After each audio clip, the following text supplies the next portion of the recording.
Parating si ano dyan eh. Ano po sakit sa akin? Eto, pag umakit ako ng danan, masakit siya. Bakit baba? Masakit. Ano po bang ginawa niyo before? Nung bali 8 years, bigla ako basketball nung makarad, bigla na nung sumakit mga ganito. Okay. Wala. Ano yun, nagulat na yun. Dito tinitis, siga ka. Yan. Kailan ka ba nag-basketball? 2 weeks na siguro nung sumakit. Ngayon, ang tawag dito is arthritis. Arthritis. Ang gagawin mo rito bago ka maglaro, kahit bukas laruin mo to eh. Bago ka maglaro, bumili ka ng pau, ganunin mo itong ano mo. Okay? Ganun lang yun. Hindi ka naman natuhod sa tuhod. Basta normal lang na game. Pag gising ko ng maga, masakit na siya. Magana. Parehas. Lambutan mo lang, relax mo.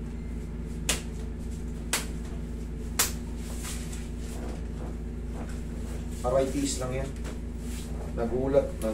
Yung mga tendon mo nag-react, mga muscle. Mamaya, anuin mo lang yan. Paulang yan. Tanggal. Yung mga ganito, very common po. Lambutan mo lang.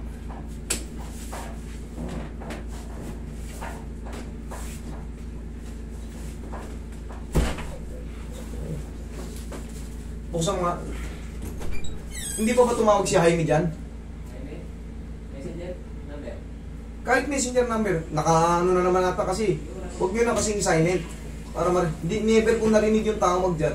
Tingnan ko kung naka-silent. Sa'yo naman ang gabi, hindi naman namin ginagawa. Buksan nga. Naka-silent ba? Ganun mga. Oo, huwag yung silent. Kasi may hinahanda ko yung ano dyan. Mahalaga yung appointment ko. Papunta si yung tao ni Doktor eh. Yung mga sa messenger, kung nag-chat na sa number, wala. Ate Ellen, wala rin. Pupuntahin doon, susukatan yung ano eh.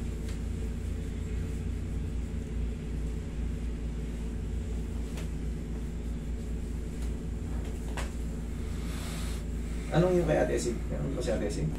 Wawa yung sa deadlift. Hindi marunong magbuhat. Sabog talagang disco niyan. Deadlift. Kaya nga, pangalan pa lang. Dead. Dead ka talaga. Pag mali ka ng buhat, putok talaga yung ano mo.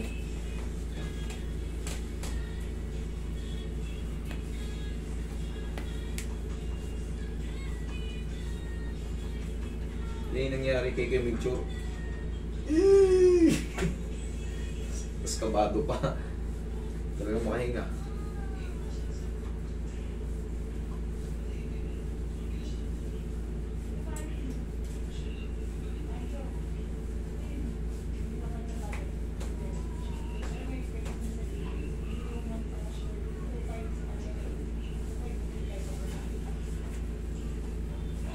Ngayon, kahit magtatatakbo ka ngayon, paniwala ka sa akin. Sira ka sa hagdan, di ba? Akyat baba ka ngayon sa hagdan. Dali ha. Palambutin ko lang ng konti itong mga quadricep muscle. Ngayon, bubili ka na ng pau. Bukas na bukas, maglaro ka. Uploadin mo muna ng pau ha.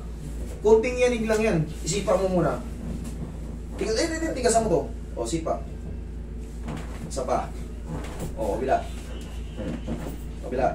Tingnan mo yung sa hagdan. Mag-akit pa na ako ganun sa hagdan. Para sundan mo pa.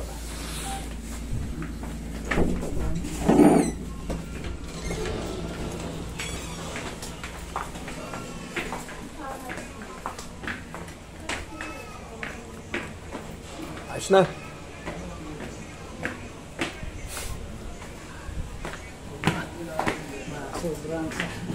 Sobrang kayo sa takbo eh. Sabi gusto niyo. Ano? Hindi, konting yanig lang yan. Ngayon na nabigla yung mga muscle and tendon mo. Siyempre, magre-react yun mamamaga kaya pag-isip mo. Ang the best na gagawin mo dyan, siyempre umiidad na tayo, mga 40 na tayo. Hindi pa paano lambingin nyo muna ng pau. Kahit bukas sa bukas maglaro ka, bago ka maglaro, anin mo muna ng pau, ha? Okay? Kaya na, ha?